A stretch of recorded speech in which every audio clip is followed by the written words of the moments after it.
Midway USA has an extensive selection of bullets, providing top-notch performance and accuracy for the cartridge you plan on reloading. If you plan to hunt, shoot competitively, plink at the range, or even load up some self-defense rounds, Midway USA has the popular brands, calibers, diameters, and grain weights of bullets you are searching for. First-time reloaders, bulk bullet buyers, and seasoned specialty shooters begin their search for bullets at Midway USA. For just about everything for reloading, shop MidwayUSA.com.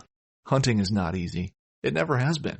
It takes dedication, motivation, a lot of patience, and quality gear. If you manage a food plot, put up stands, or need just one more game camera, we can help at MidwayUSA.com. We opened our doors in 1977 and continue to put customers first by offering super fast, same-day shipping. For just about everything for the outdoors, go to MidwayUSA.com.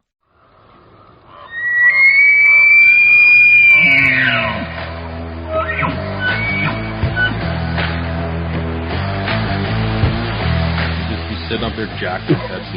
I'm there for the pack out. You just got to pack me in. Committed to the bow early on. Like, I love getting close and putting up. You cover a range of stuff on here too, right? Like, we call this the THP World Headquarters. You know, my grandpa Roy Weatherby. I came into like that golden little pocket where there was like 4 or 5 different bulls. Just. You're Canadian? We're doing a Canadian podcast. My name's Douglas Bode. I'm Robbie Denning. Ross Gamble. So, Mark, thanks for hopping on the show again, buddy. Yeah, man, good to be back on. So like we were talking about, we're going to do a 4-part mini-series, and basically what we're going to do is we're going to dive into your program, first of all, where people can find it, how they get access to it, and then we're kind of going to work through the modules. And basically what we want to do is we want to get people looking for elk spots now, not middle of August when it's already, that time you can actually you should have your spot e-scouted. Maybe if you get a little time, a weekend here or there, take the family out, do some actual boots on the ground scouting.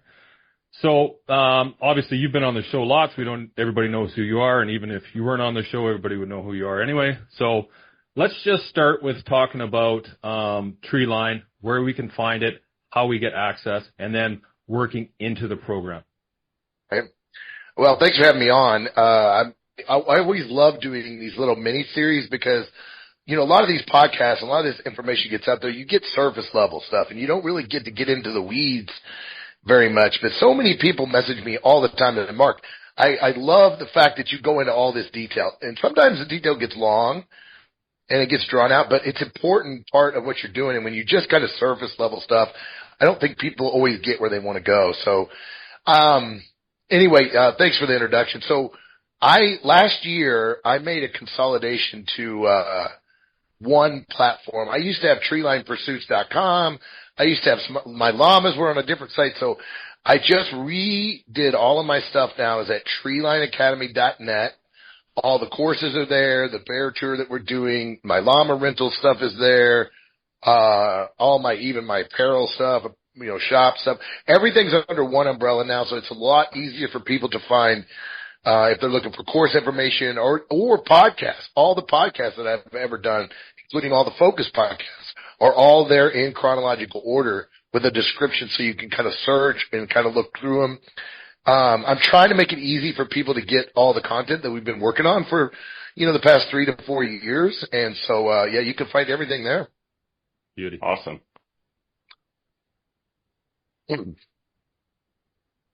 Okay, so now let's talk a little bit about, I'm going to bring the screen up here. So, actually, before I bring the screen up, let's talk about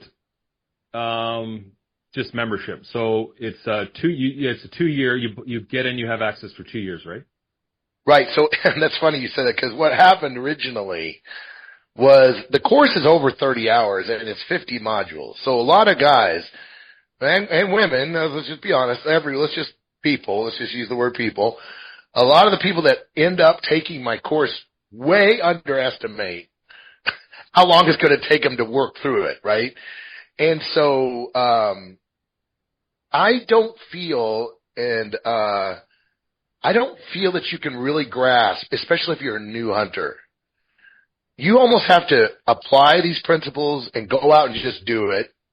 And then I think the real benefit is that coming back and going through again and your second year, like when you've got some experience under your belt, you've got a little bit of backcountry knowledge, now you're tying it in with some of this elk finding information. I think that the aha moment, or the people that when people's eyes are really opened, is really the second year.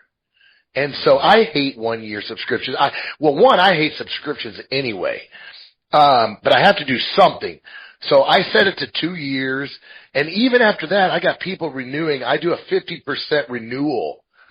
So I try to make it where it's really cost effective if you need more than 2 years, then we'll make it happen. And I am finding quite a few that want to do after the 2 years, but 2 years gives you 2 full seasons to work through it. So that was an important part of what my original plan was, that I want to give people time to try it out, look through it, go on a hunt, and then come back and kind of almost do it again at a higher level, if that makes sense. Yeah, definitely does. That's so funny, Mark. That's exactly what I did. I took your course. You use all your apps. You start planning a couple of hunts. And then when you get boots on the ground, you start connecting the dots of, okay, this is what I'm actually seeing when I'm looking on my Google Earth and I get down that level and I'm actually boots on the ground in that spot. You start to really be able to connect those dots. So by your second year, it's good to go back in, revisit stuff. And it's funny because maybe a lot of people will go straight to the part of identifying elk terrain, and then they go back to the more technical stuff, how to put it all together so it's more seamless. And I found that was exactly what I did. I went through the basic stuff, and then you go back and you revisit and fine-tune stuff. Well, that's what I'm seeing too, and that's the feedback I've been getting too, is that, guys, a lot of folks are saying things like, I really didn't, it seemed so, you went through that pretty quick, and I didn't really realize the importance of that until I actually, like the zones of pressure, for example. When people start really analyzing where the pressure is coming from, how the pressure is getting into their hunt area, how to look at trails and how to look at trailheads, a lot of people do, yeah. Well, then when they find a situation where there's a lot of people and they start to realize that, hey, I should look at that again.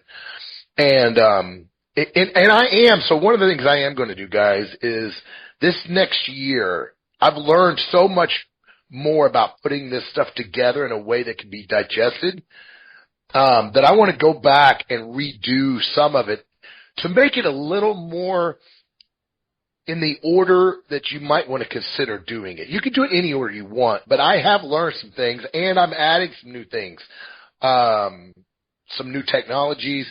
Guys, the minute I publish this thing, the OnX, the Gaia, is out of date, right? There's a new feature. There's a new this. There's a new that. So it's impossible to be perfectly up to date, but I am going to go back and remodularize it a little bit and tweak it and I'll be honest with you, improve my video editing skills. I get sick and tired of looking at my face. When I'm looking at a course, I've got my little face down in the right-hand corner. That's going away. It's just like I can't take it. And so I've learned a lot over the last few years about that, and especially as I work on this new bear course, I'm learning a lot, that just how to put it together in a little better format. Mm-hmm. Yeah. Right on. Yeah, well, I mean, I can't even imagine the work goes into it. Oh, yeah. So, like we were saying, what we want to do is we want to get people working on their e-scouting now, not come middle of August. So, here in British Columbia, we have a spring bear season. A lot of places do. A lot of Western states do. Now, while if you're going through and learning all this stuff now in February, spending a bit of time in February or March, when you're out looking for bears, glassing for bears, you can start to take notes of stuff you learned in and just keep mental notes of places where might be conducive to elk come, middle of August, when you can actually go put some boots on the ground in different areas where the snowpack is gone.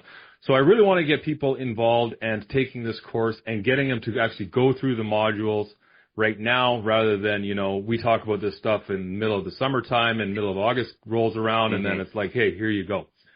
So let's talk about, now we know where to find your, we know where to find it.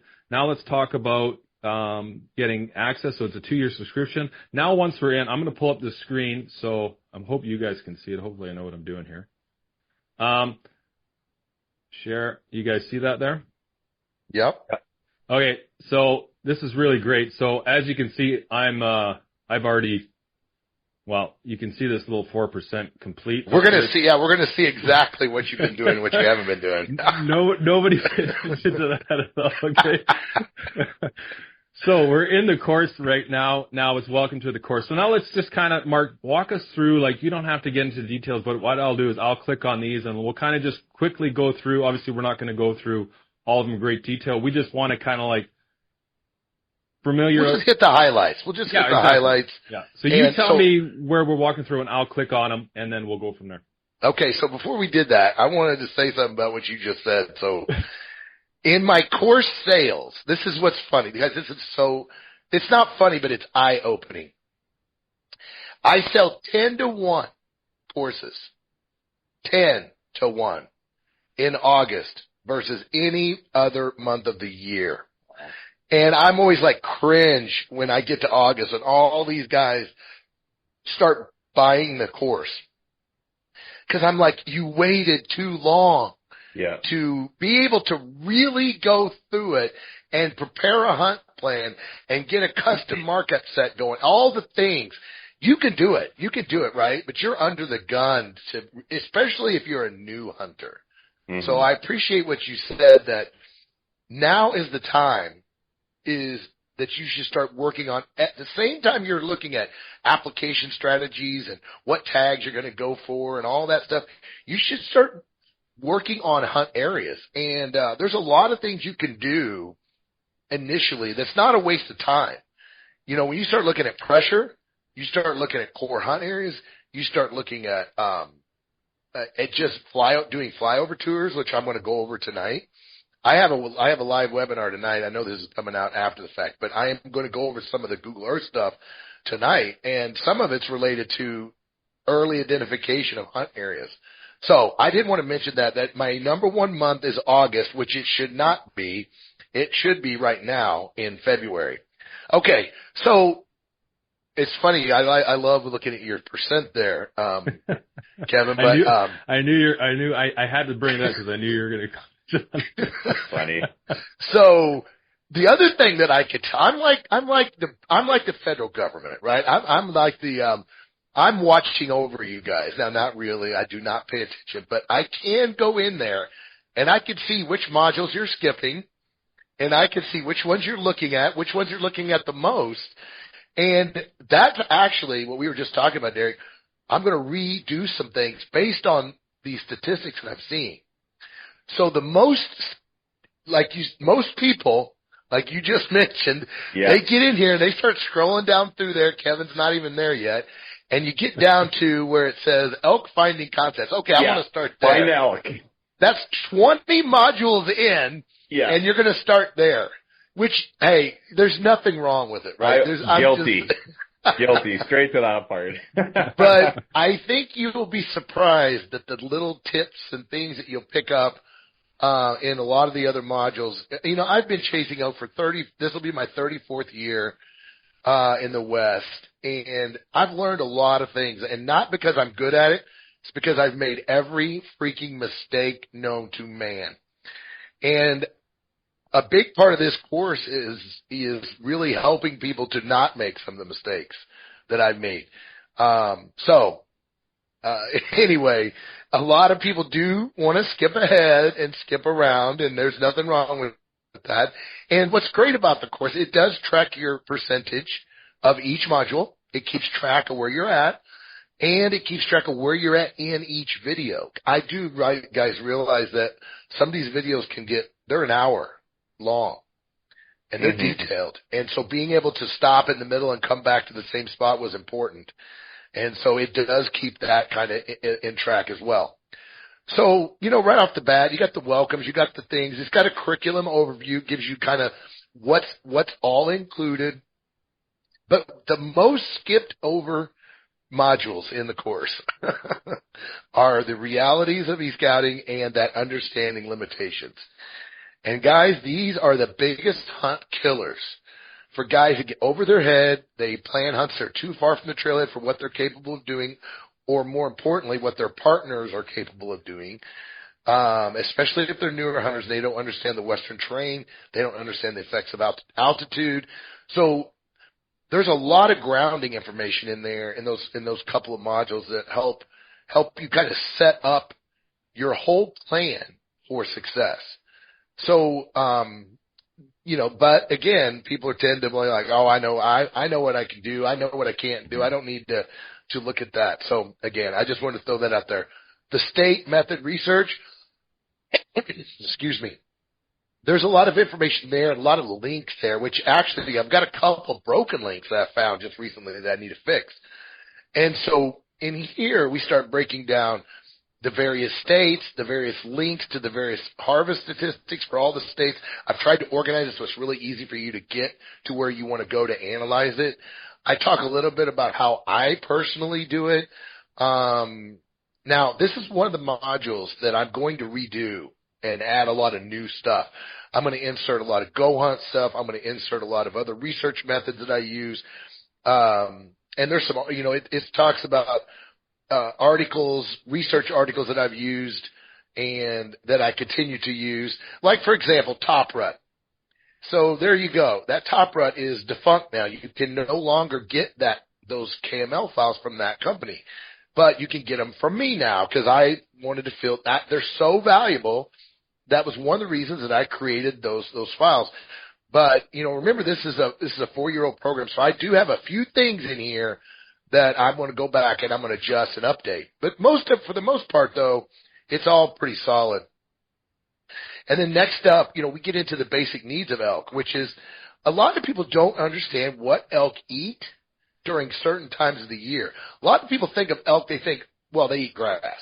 So I need to find just places that's not true. Grass makes up a big portion of their diet. There's no doubt about it. But at certain times of year, they focus on woody plants. They eat a lot of forbs. They switch grasses. They switch types of grasses depending on if they're wintering versus the season during the rut. And so there's a lot of considerations in the basic needs as well. And one of the best presenters for basic needs of elk that I've ever heard is Randy Newberg. He spends a lot of time and he's put a lot of work into what elk need during different cycles and different stages of the year. So I've learned a lot from him, and his inspiration and some of his stuff has a lot to do with what I've done here. So, do you guys have any questions on those, or you just keep kind of going with that? Yeah, I mean, for the listeners up in Canada, a lot of this stuff, though, like the state applications, obviously isn't essential to what we're doing up here. Right. But everything else is. I mean, elk are elk. So just because some of the stuff, and you guys are talking about some of the stuff that's in like Montana, Colorado, Utah, I mean, Utah is, these are all bordering states of Canada, British Columbia, Alberta, right? So a lot of this stuff is essential and is, it's contiguous with what's going on up here. Well, as far as the state research, guys, I hope as you're going through this, what you're going to pick up on is not so much, like you said, Kevin, the specifics. It's the process that you need to go through, right? The process is the same. How to look at harvest data, how to do 5-year averaging, how to look at various research articles on habitat in Canada. I guarantee you there's been a lot of research done on elk habitat that has the word hunting is not in there one time. Yeah, right. And those articles are gold, guys. When you can find that level of research, you start to understand elk so much better than you did before you read that article. And so when I talk about research methods and applications and stuff, all that has to be, I want to include all of that. So don't get caught up into, well, I'm not in Montana, I'm not in Colorado, that's fine. But what I want you to get out of this is the process and the methodology that you're going to work through as you identify units, areas, zones, whatever your situation is where you're trying to apply it to, for example, Canada. And it's funny. I don't know if it's because of your podcast guys or not, but the numbers of Canadians that are reaching out to me saying, hey, Google Earth in Canada sucks, and how do you get better quality images? And they're always fuzzy, and they're always this and that, and Alaska too, the same. I get the same about Alaska. But the numbers of Canadians that are finding Treeline Academy and getting involved is really incredible. I'm getting almost as many questions from Canadians as I am from Americans on it right now. It's really, I guess there's a need. There's just not a lot of resources that I've been able to uncover, at least for Canadians. Now, I am working on toolkits. I'm not familiar with any of them. So, I mean, that's why stuff like this is good. And like I said, I mean, elk are elk. And, I've killed elk. Like this year, I killed elk in British Columbia and Alberta. I mean, they do the exact same thing regardless where you are, Well, I am working on too, guys. I've gotten such a demand from Canada that I am working on GIS tools for Canada. It's more complicated for me because I can find the data, but I have to understand your system a little better than what I do in order to apply that data. So I'm in the process. I hope by next year I'm going to have a full set of Google Earth toolkits just like I have for the States. For Canada is my goal. So I'm working on that. Awesome. As well. So I might actually be picking your guys' brains a little on that as well when I get to it. Historical fires and stuff like that's pretty simple, but when it comes to hunting units, hunting zones and linking all that stuff in, that's where I've got to learn the system. Mm-hmm. So basic needs of elk, we talked about that. Identifying core hunt areas is the next module kind of in the chain. And what we're really doing there is this is where it gets this is where I want to come back and improve this. Because it's really difficult to put this in the right order for the things that you should be doing step by step by step. Because I like to do escouting. The way I approach my escouting, guys, is by little bites. And what I mean by that is I try not to sit down and do a whole hunt plan at one session. I think it's a mistake. I think you miss things. You overlook things. You don't see the big picture all the time. I'll work on hunt area A for a little while, and then I'll work on another whole complete different hunt area. Then I'll come back and work on A. I find that going back and forth, I just start to pick up on things that I overlooked very easily. And I'm like, oh, I didn't really notice that you could get into this from over here, or from even across the state line. Just little things like that start to make, well, that's obvious. I don't know why how did I miss that road? How did I miss that way in? Or how did I not identify this? How did I miss this north slope over here?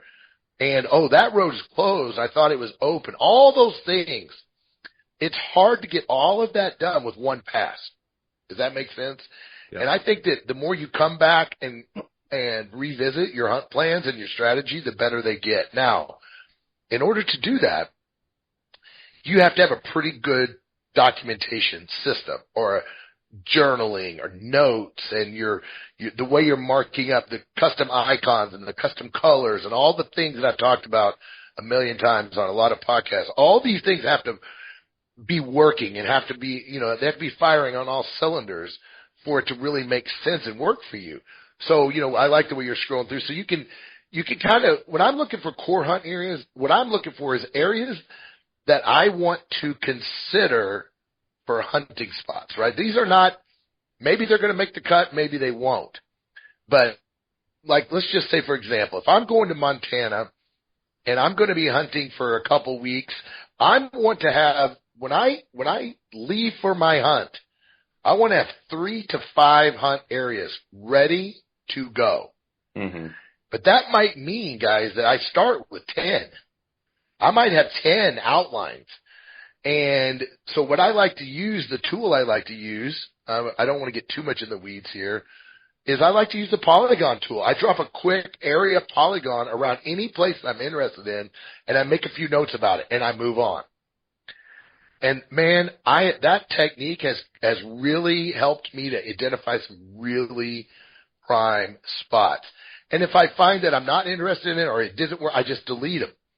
But I will put those polygons around real quickly around any area that I'm considering, make a few notes, and then move on. So when I'm talking about identifying core hunting areas, I'm really initially looking to label or identify areas that I need to come back to, or I want to fully vet, and I want to break out a little more. I want to vet them more. I want to really start to dig in to these areas to see where they are going to end up on my list of 5.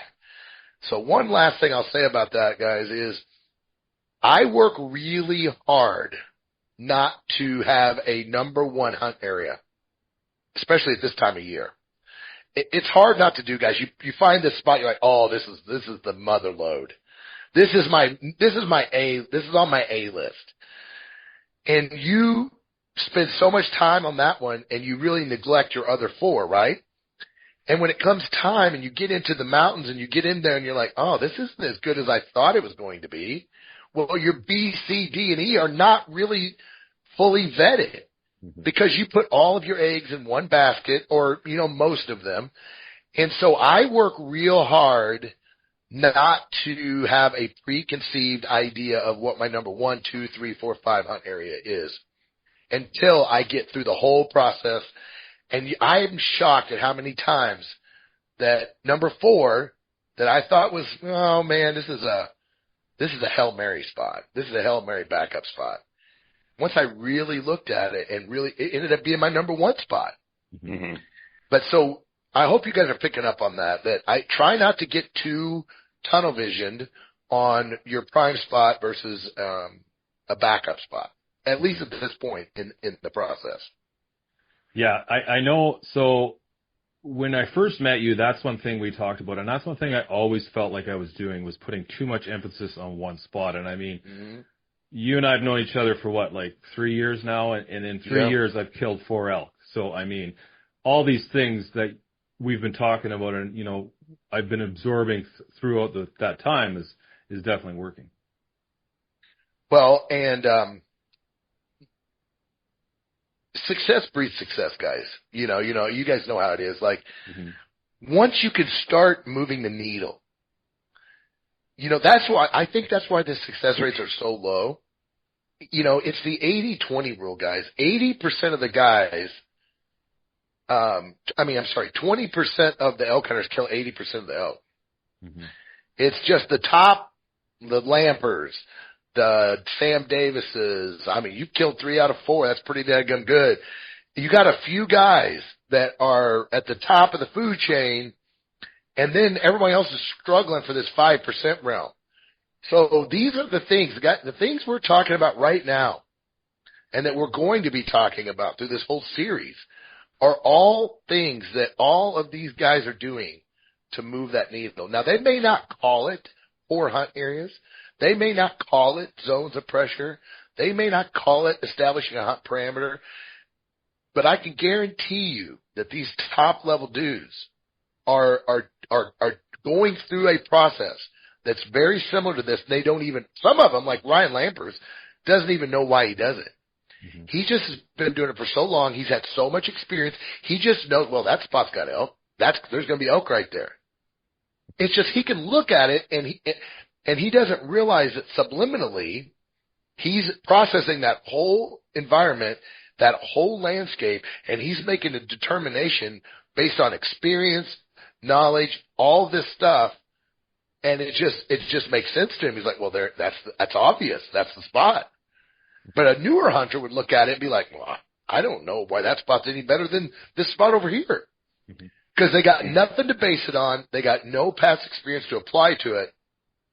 And that's where I hope this course is going to differentiate some of these hunters from others, is that it's going to give you a strategy and the tools to work through the process. And maybe you'll use some, maybe you'll use all of them. maybe you'll use very few of them, but the ones that you do use and the ones that you do apply will move the needle. Guaranteed will move the needle. Mm-hmm. And, yeah, you're going to absorb all this stuff. And like you said, I mean, every place is different. Every hunter is different. How everybody hunts is different. I mean, you're going to find ways that you're going to apply these specific things to your application, but they will become successful. And like subconsciously, you might not even know you're doing it, but you're just doing them. That's right. And guys, maps, I can't stress this enough. The more you do it, the better you get at it, right? Like anything. And if, I'm pretty freaking good with technology and mapping and tools.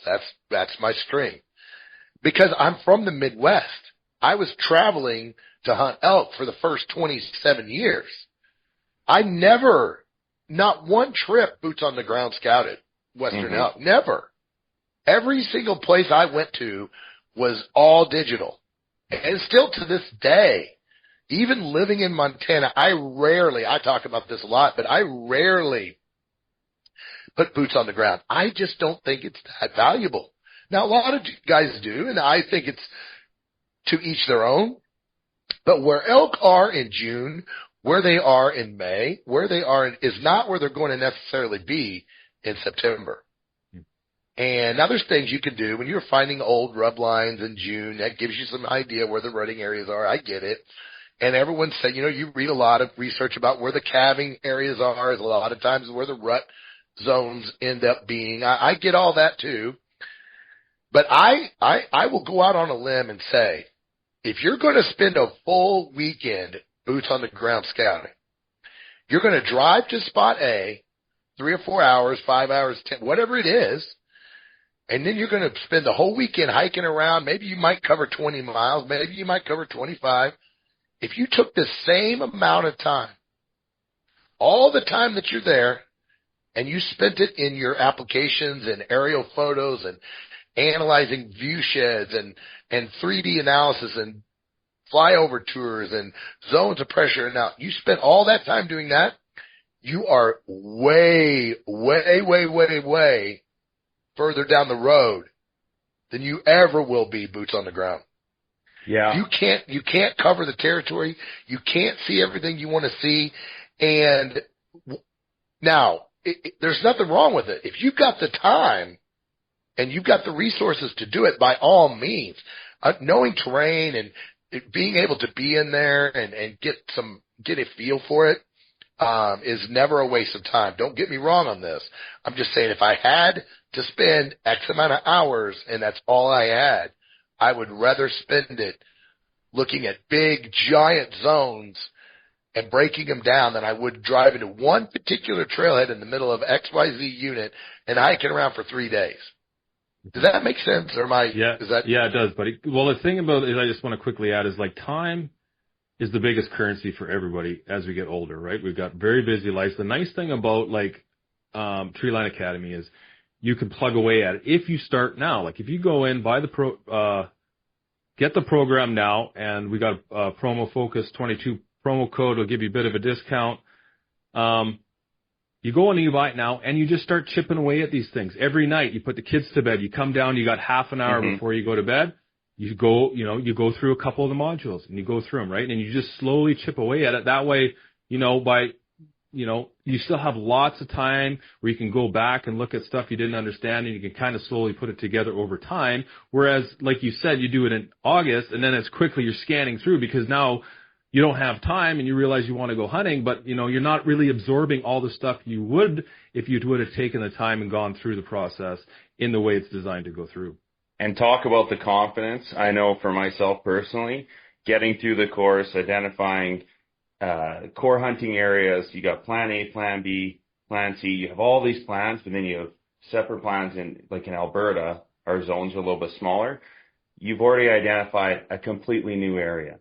So like you're saying, like maybe you've had some past success. It's too easy to get stuck into a rut.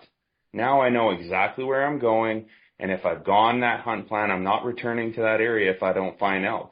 I can up and move if I have to, because if there's no bugling, no rut action, I can go to a completely other zone, and you have that confidence, that security blanket that I've already vetted all that. I know where I'm going to go. I'm not going to get stuck in a rut, because I know for myself, that's what this program helped me get out of, was getting in ruts where you're just pounding an area over and over again, when really you should have had a plan for a completely new area and just moved. Man, that was perfect. Probably the number one comment I get from hunters after the season is, man, I spent too much time in an area that didn't have elk. Yep. I spent too much, so let me give you the scenario. You guys are probably going to laugh when I tell you this. So here's your scenario. You're 7 days into, you're on a 10-day hunt. You're day 5. It's just not working out. You're not running into elk. You're not encountering elk. You're not hearing elk bugles. You're like, okay, here's in your mind. Okay, I got 5 days. Do I have time to make a move? Mm-hmm. I mean, is it really going to be productive? And well, if you work it out the way that I propose that you work it out, you already know how long it's going to take you to drive over there. You know how long it's going to take you to hike into your camp. You know exactly where you're going to camp. You know where your first 5 glassing spots are going to be. You've already got them labeled. You know how long it's going to take you to hike to that glassing spot. Exactly.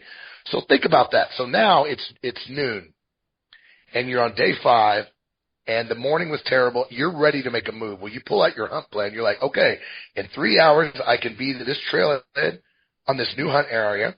It's going to take me 2 hours to hike in. I can be there before dark. And then if I set my alarm at 4 in the morning, I could be at that glassing spot by first light. Guys, that scenario makes you excited to move, right? But when you don't have that and you're sitting there like, well, I guess I could go over there. And just hopefully I'll hear something. And I don't even know where I'm going to.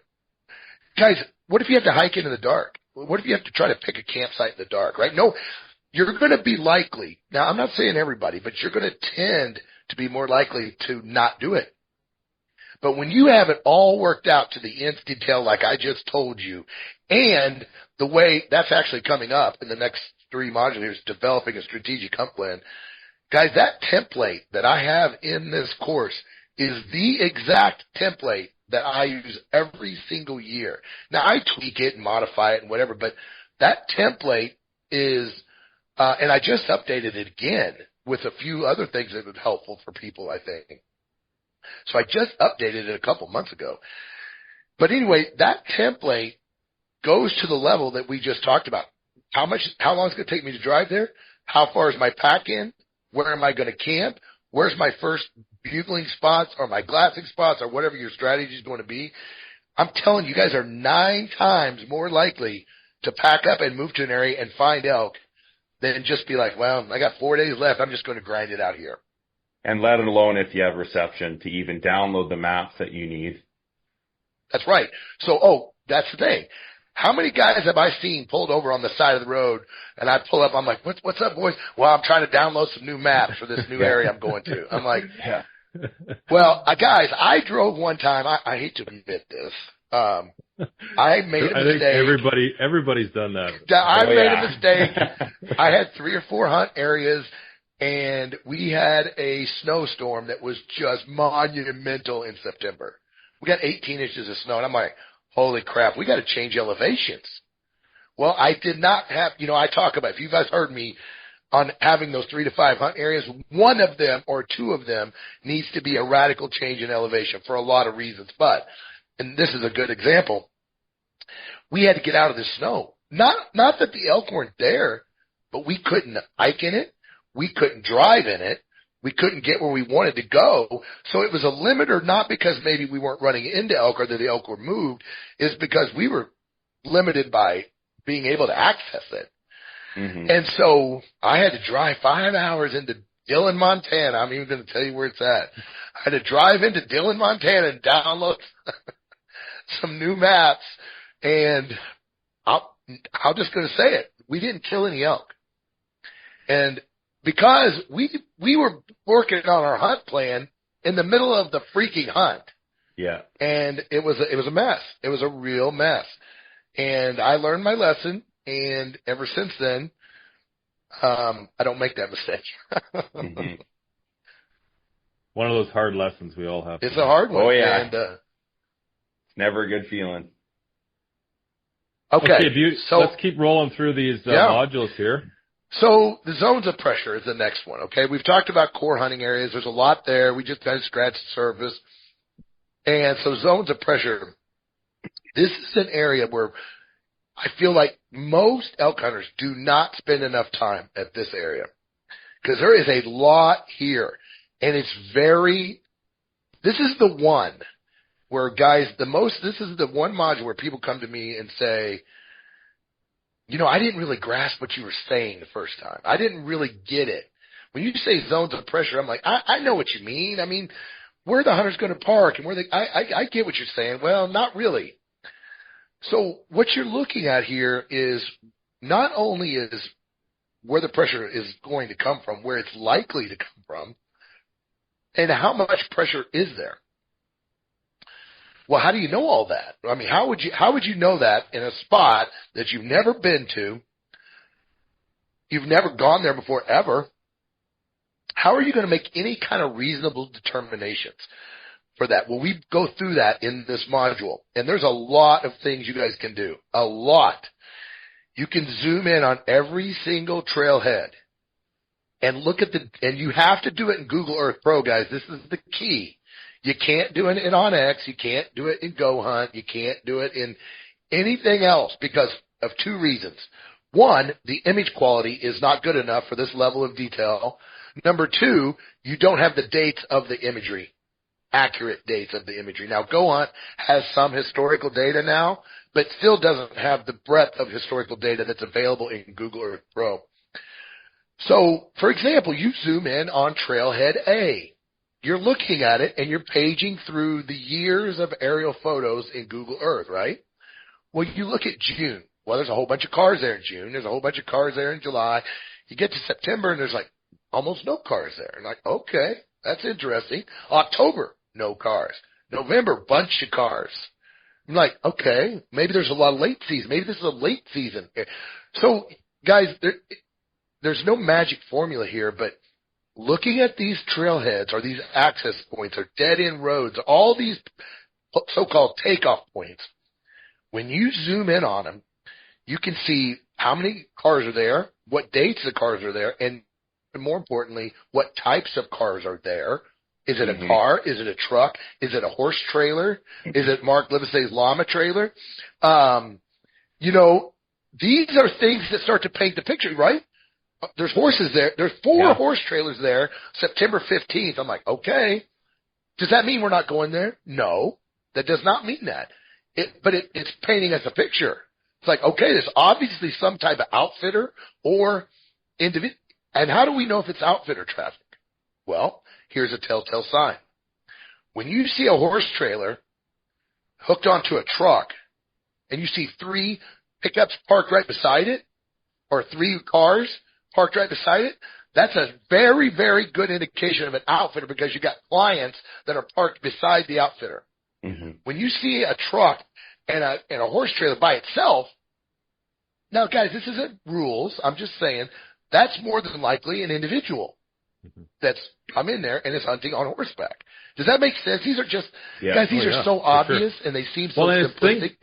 It's stuff too that nobody thinks about. Like I never thought about that, right? But you do have there's nothing more frustrating than planning a trip, going into an area where you have like an LEH. You just got an LEH. You plan your hunt. You go into this one specific area. You say, okay, I'm going to get access this way, and you go in there and you realize that an outfitter's in there with 3 clients at the same time. Nothing that there's anything wrong with outfitters being in there. It's their right. I mean, there's lots of land to cover, but still, it's like, oh, you kidding me?